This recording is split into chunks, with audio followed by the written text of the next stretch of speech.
Welcome to Pindar Poetry. We hope you learned something new.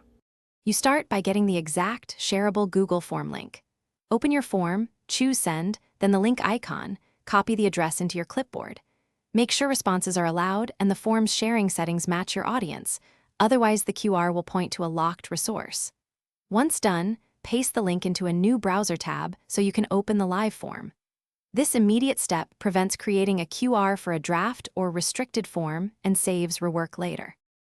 With the live form open, you can create the QR. In Chrome, right-click the page or use the address bar menu and choose Create QR Code for this page, then Preview.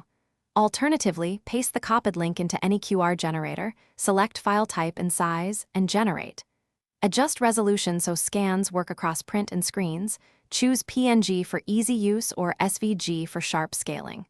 Once generated, visually inspect the QR to confirm it encodes the full form link without truncation. Download the QR image and store a master copy. Now test.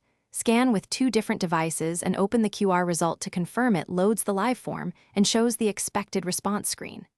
If scanning prompts sign in or shows an error, go back to form settings and change respondent restrictions so anyone with the link can respond. Finally, embed the QR into your document or poster at a readable size. One troubleshooting tip: if scans fail, Thanks for watching. Consider subscribing if we helped you.